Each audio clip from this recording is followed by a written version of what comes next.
Yeah, that looks good.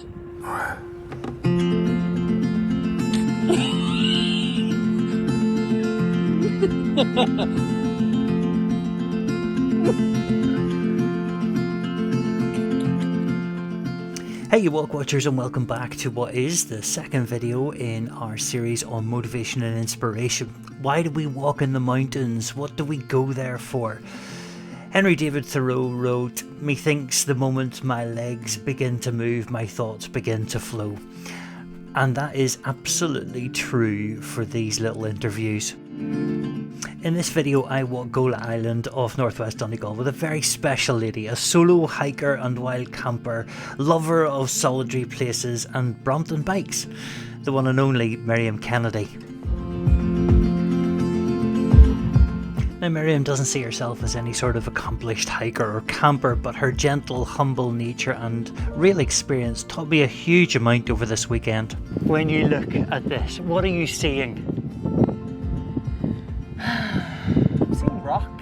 I'm not seeing, like, I can't describe it in any poetic terms or anything beyond the kind of objects that it is. Yeah.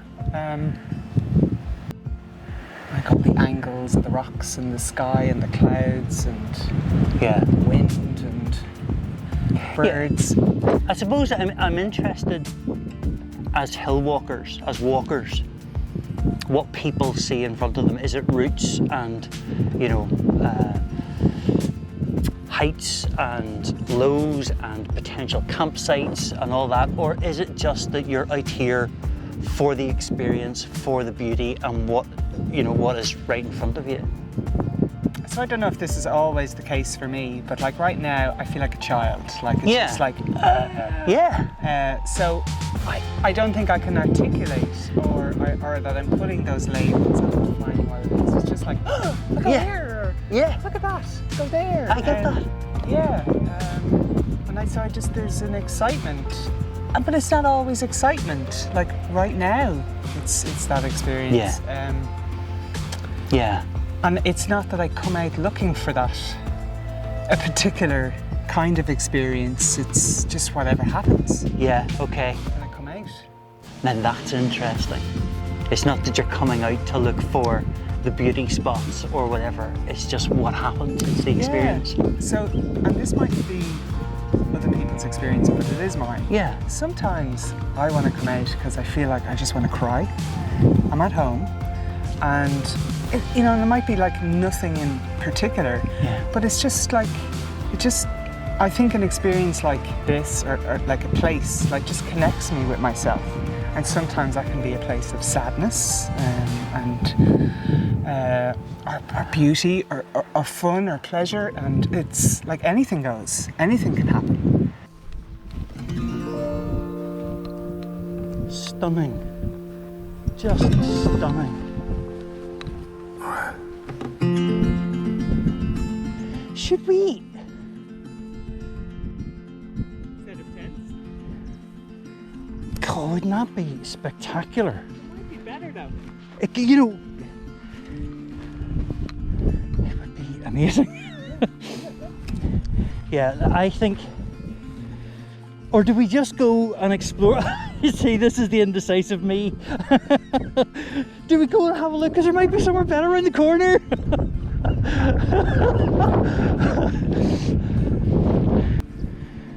What is this? We've climbed this peak, but what is it called? 68 meters. Yes, well, what's its name?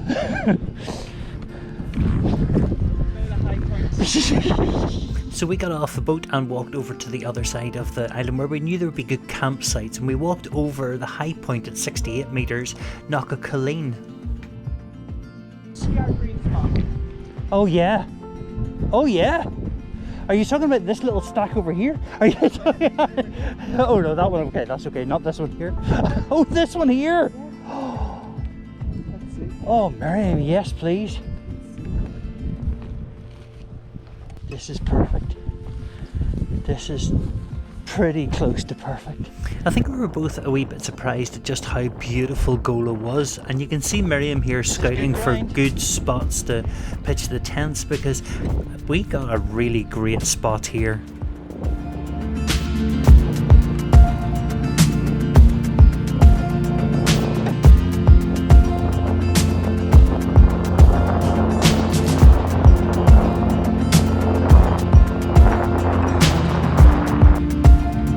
Miriam is a native Dubliner, and if you are one of her subscribers on her YouTube channel, you will know that she hikes the length and the breadth of Ireland, but her first love is camping in tents. And just look at this for a camping spot. Miriam very quick to get her tent into place. Me, on the other hand, a little slower.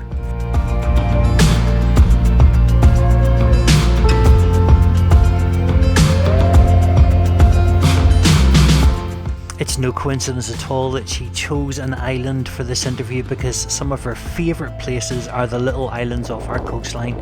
Just getting on the boats onto the islands fills her with excitement at the prospect of adventure. It's almost as if Miriam is driven to find solitude, and islands like this provide that, because there are so few people out here. Careful there now. See, Alyn. Let's do some simple questions. Oh no! Let's do some simple questions to start off with, just to get us going. Right, here we go. Either ors, Miriam. And I have to. Well, just choose. Try your best. Okay. Sweet or savoury? Sweet. Fantastic. Going out or staying in of an evening with friends, if you so decide. Staying Candles in. And a bottle of wine. Staying in without the wine. Oh, yes, of course. Cook or do the dishes? Cook. Cook. Are you an early morning lark or an evening owl? Early morning. Ninja attack or pirate attack? Pirate. Pirate. You don't know what a ninja is. Ghost hunting or Bigfoot hunting? Again, don't know either of them. Right, big controversial one. Pineapple on pizza or no? I'm okay with pineapple. I'm down with the pineapple. Yeah. Yeah, I'm okay with that. My friendship is over. We're done. Okay, video games or movies? Movies. Movies. And last one, forest or beach? And you must choose. Beach. No, that's wrong. So is Bigfoot. Okay, so look, the point of these chats up a mountain is to have a conversation with people who have inspired and motivated me about their motivation and inspiration. We got off the boat here and onto the island, we walked around, we've set up the tents, we had a cup of coffee, we've gone and got water. Is there a sense of relief or release for you now that all of that's done and you can chill and experience what's here? I feel like I was experiencing all that was here before getting to the tent. Okay.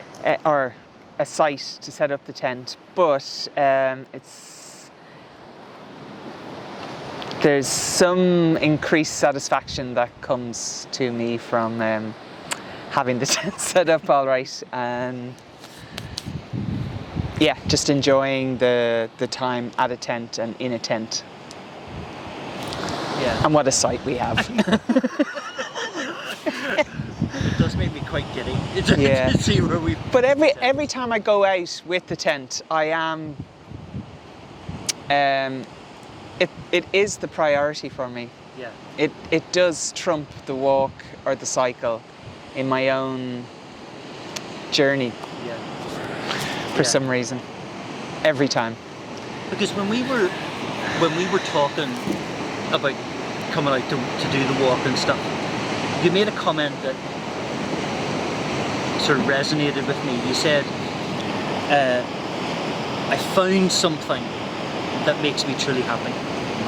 And I thought that was quite special, because everybody is searching for something that puts a smile on their face. You seem to have found that. Yeah. In this, the solo walking, the solo wild camping? Yeah, I feel very blessed. Yeah,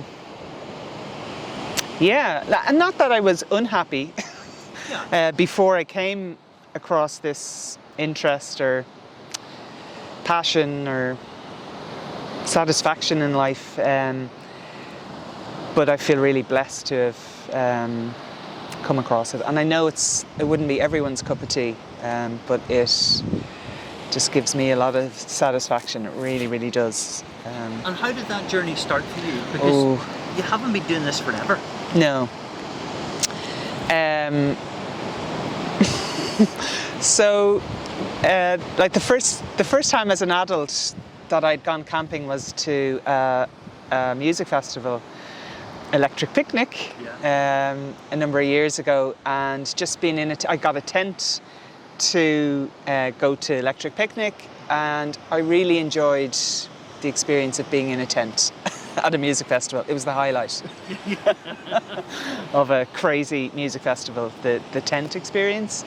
And at that time in my life, I was quite into meditating and going away on my own, and usually staying in, I'd rent places to like spend some time alone. And I got this idea of being able to camp and at these places that I might choose to go to, or like a retreat center or something that I could set up a tent.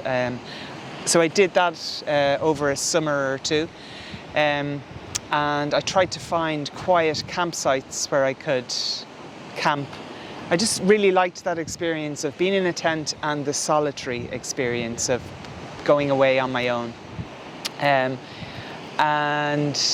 I was always looking at gear. I did, like, the tent I had at that time was not a tent that you would throw on your bike or your back and go out. And I didn't know anyone who did that. But I found myself always looking at gear and not even registering that I wanted to go out. And then literally one day the thought occurred to me that I want to go out into the wild with a tent. I didn't know it was done. Some idea came to me that it would be good to learn how to read a map. And I contacted one person I knew who was into hiking and asked him for some advice, and he recommended I should do a course, a basic mountain skills course. So I did that, and when I did that, that opened up the world to me, because I went to that, I had no interest in mountains per se. I'd never been up a mountain. I just knew I wanted to go out on my own in a tent somewhere and anywhere. And all the people on the course, and obviously the focus of the course was on mountains, so I just went along with that. But it was a wonderful foundation of just, it literally opened up the world to me. That's interesting, because for you it's not necessarily about the most picturesque places or the most scenic landscapes or the most extreme mountains. It can be anywhere, so long as you have that solitude and that space to place a tent and just be there. Yeah. Wow. It was like, I always felt like that's the motivation. Now, obviously, when it has come to videos and my interest in that, I've realised the amount of beauty that there is in Ireland, and I've gone to some spectacular places and tried to capture them somewhat with a camera. But when it comes to my experience of being out with a tent and what's with a camera is a fraction of the amount of trips I do or the relationship I have with going out and spending time alone. Right, well, let's take a little sidestep. Okay. Because we all know you as Miriam Kennedy and, solo mountaineer, hiker, solo wild camper. But who's the real Miriam Kennedy? What do you do in your real life? Who are you in your real life? I have been stalking you, by the way. I have questions. Well, I think that is the real me. Like, I don't... Okay. There's not... I don't feel inauthentic in the rest of my life. But as far as what I spend the rest of my time doing, so like work-wise, I studied engineering. I work as a project manager in a Royal College of Surgeons in Ireland. I work on projects in the health service, and work is a means to an end. In that respect, it's not my identity, and it's nice that I have a very kind of pleasant experience, you know, with that large portion of my life. I live alone with an ungrateful cat. That I've seen many photographs of. Tired of the photographs of your cat. Aww. No. She's a beautiful cat. Beautiful. Yeah, so like a very quiet and simple life, and I think I'm quite social, like with people. I'm comfortable with people. I can attest to that. But I really value a lot of time by myself and really seek that out, and it's very much I make that space as well. Can we talk a wee bit about the single female hiker walker thing? Okay. Because I know that you're constantly asked, are you ever afraid? You know, how do you do that by yourself? I'm not sure I get that, but because to me the mountains and the wild is for everybody, and if you've got the will and the ability, then you should absolutely experience it. How do you find that? First of all, how do you find the experience, and how do you find people's attitudes?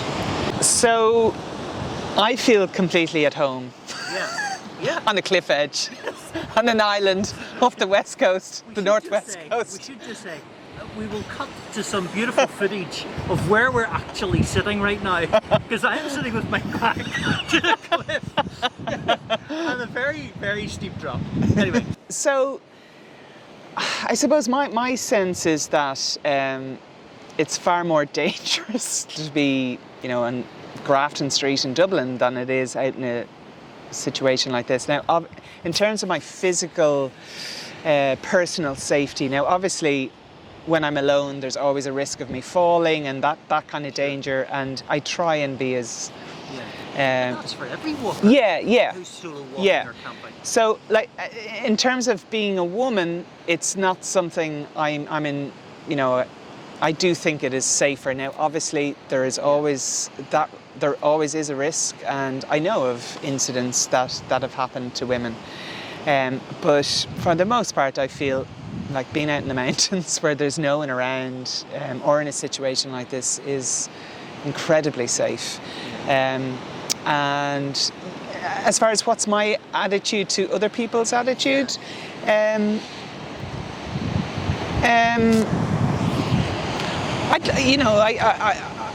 I'd love if people could understand me and understand how it's such a pleasurable experience for me. And I'm thinking of family here and thinking about their fear for me, and mostly I feel sorry for them that they would have that level of fear or worry about something that brings me so much pleasure, and that really is not a threat, gives so much rather than takes anything from my life.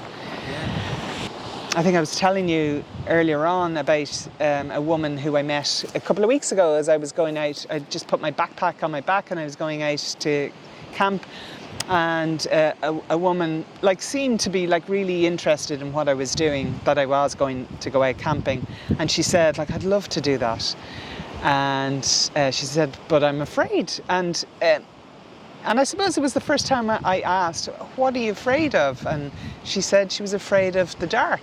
And I'd no response to that. If that's her fear, and I suppose it's a challenge for anyone to face things. And I'm just lucky that I haven't had to face any fears in doing in following this pleasure that I have in my life. So to me, the motivation for you has been very much about finding a space for yourself out in the wild, we talked down at the sea arch there about, you know, what do you see when you're out, and what are you experiencing? But not only that, you made the jump to YouTube to start filming it. No. Yeah. Go on. I was just going to say that was an accident, like how that started. Yeah, I just... like right from the start, from my very first trip that I went out on my own,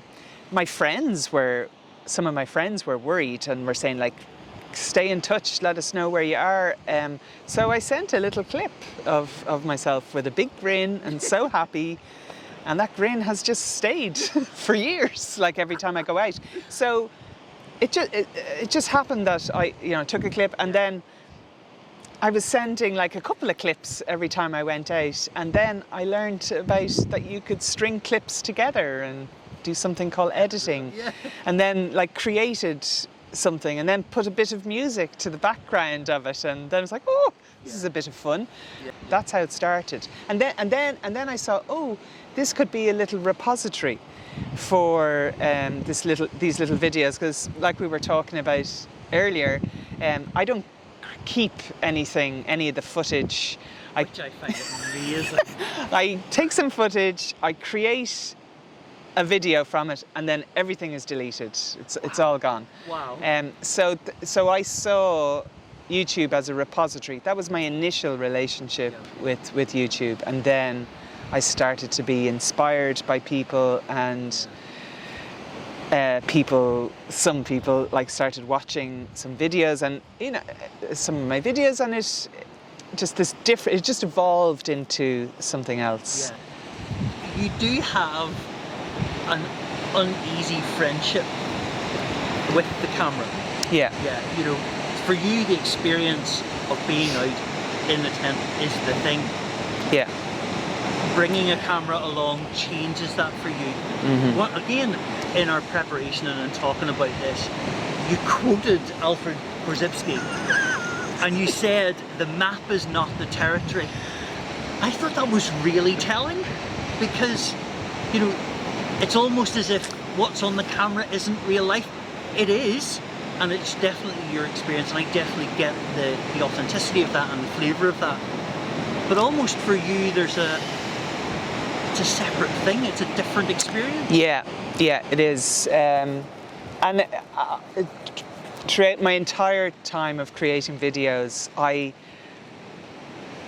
think initially I saw them as two things that were like two peas in a pod, that they went together so well.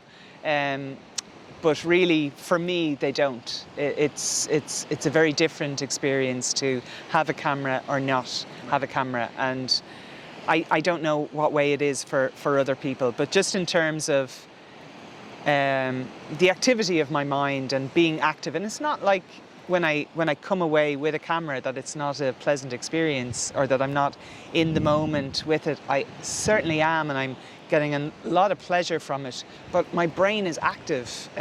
Whereas when I don't have the camera, there's a relaxation that happens, and This has been such an amazing experience. So listen, thank you so much for your time. Thank you for agreeing to do this. It has been fantastic. The great thing is we have a whole other day to do it. You know? So thank you very much. Thank you, Alyn. Is this recording now? It is a bit. You would think you're shy of the camera. I really enjoyed my time on the island with Miriam. She is such great fun, and just look at the backdrop to our time together. Some lamb curry. Nice. Lamb and chickpeas. Lots of spices. And you made it all by your very own self?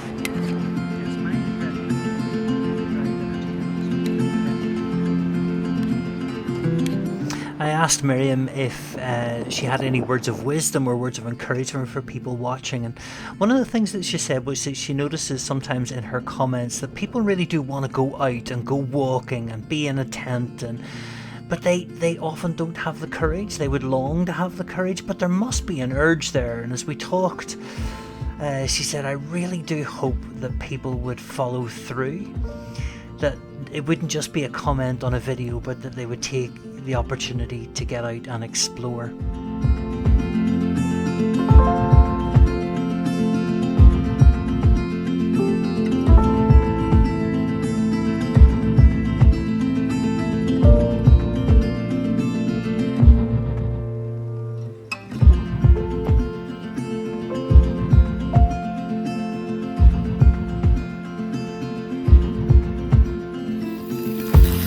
So what are we having this morning, Miriam? I'm having 2 rashers, Yeah. an egg, Oh yeah. some back spread, Oh. some ballymilly relish, and a cup of tea. Day 2 then on Gola is all about getting back to the boat. There's no rush. The boat leaves every hour.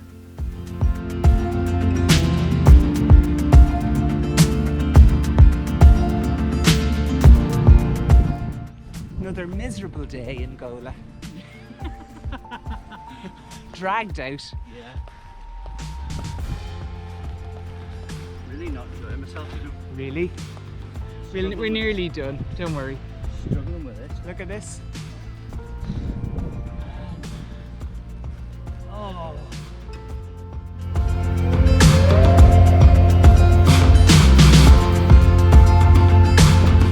Now, although Miriam may wax lyrical about loving being intense, if you watched her content at all, you will know about her love affair with her Brompton bicycle. A love affair, by the way, that has gone on a lot longer than 10. She's had a Brompton for about 15 years. Her engineer brain loves the aesthetics of the bike and the mechanics of the bike too. The Brompton bike is a great motivator for Miriam to get out and go on adventures. It's a great opportunity for her to go exploring because it means she can cover greater distances in less time. And although Miriam loves solo camping and solo walking, the Brompton offers a greater opportunity to connect with people when she's out on an adventure or on a journey, because the Brompton is always a great conversation starter. Look at that.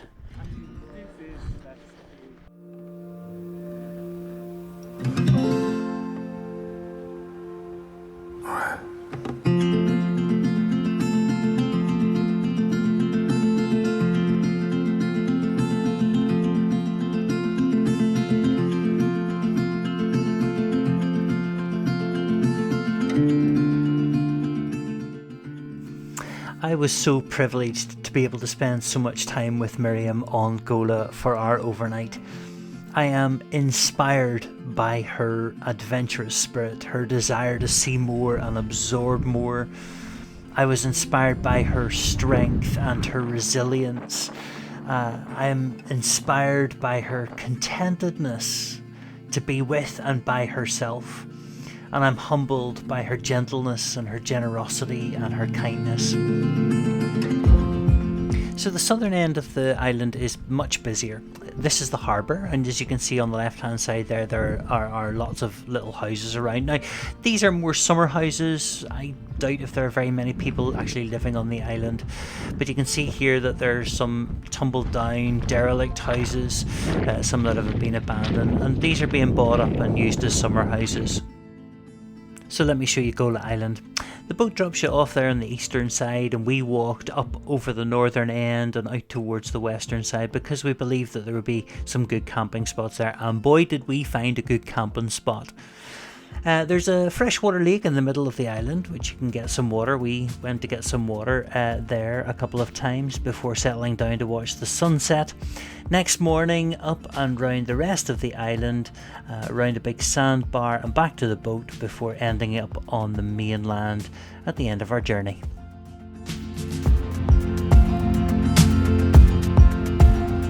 So we are tired and exhausted after all the high points that we've had to conquer on this trip. Oh, Miriam's just found some chocolate. Oh my word. Thank you. Thank you very much. This has been a stunning trip, beautiful trip, really laid back. How far have we left to go? About a kilometre. And then a wee boat ride, and that's us back again. So right now we're sitting on this beautiful little beach with Eric eating chocolate with Erigel in the distance. Let me just spin around so that you can see where we are. Look at that. Isn't that amazing? And there is the marvellous Miriam Kennedy eating her chocolate. Again.